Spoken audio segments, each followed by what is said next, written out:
seen, Victoria has done it. Every Victorian needs to be congratulated for enduring the harshest lockdown the world has seen and for playing their part in helping to suppress COVID. Monday week, I think it was a week ago, Victorians were partially set free. They were free from a government-imposed lockdown that had disrupted the lives of Victorians in so many unimaginable ways. And we should add the economic and social costs that it bore have been devastating.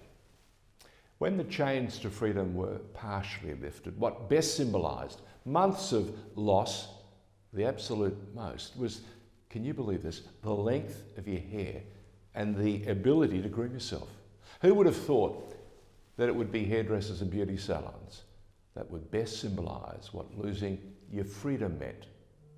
But it did. 7 months of harsh lockdowns meant that your personal grooming had absolutely gone to the dogs. And in a world where personal grooming and image is more important than it's ever been before, the first thing the Victorians did when the doors were just about to be thrown open or were thrown open, we headed to the hairdressers for a haircut, a beard trim, or a new hairstyle.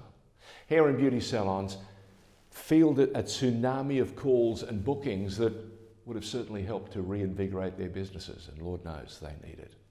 Many hair and beauty salons have client waiting lists that are 5 weeks in advance. Such has been the call. But what about COVID hair and COVID beards? COVID hair and beards have become the symbol of Victoria's imprisonment. Just like prisoners who wear no socks, it was the symbol of Victoria's internment. But COVID hair and beards did not just symbolise the effects of the lockdown. It went on to tell another story. It also showed us just how much many have taken for granted about their liberty and their freedom to simply walk into a hairdresser or walk into a beauty salon and make a booking, unrestricted. Or to choose to have a pedicure or a manicure, be personally groomed, all those elements that contribute to one's mental health. The need to feel good about yourself was part of the collateral damage that had been stripped away from all Victorians for months. It also had a direct impact on just how many people actually looked at one another, how they felt, how they viewed others, and how they were being perceived by their friends, their family, and their partners. I think COVID hair, for any sociologist, would be a worthwhile study. And just as COVID hair and the loss of personal grooming has been a direct impact of COVID, it has also highlighted just how Australians have been blessed to live in a country where we've been able to do all of that. It should also be said that our freedom and our liberty has changed. COVID has been a real catalyst behind this new world, the one we will now have to live in.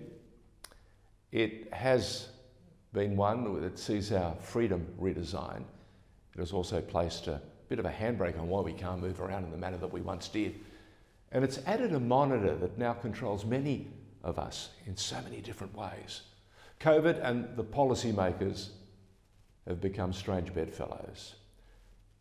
Make no mistake, COVID is here to stay, which is why it's so important for governments to start developing strategies around how we learn to live with COVID-19.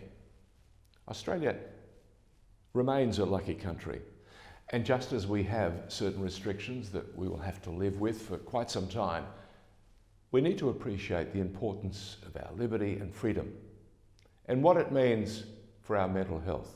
The impact is palpable, and the effects, well, they're important because that's how we feel, as humans we function. A haircut last week was as good as a holiday for many Victorians. It really did help to change the mood of many who have otherwise struggled with their mental well-being all year.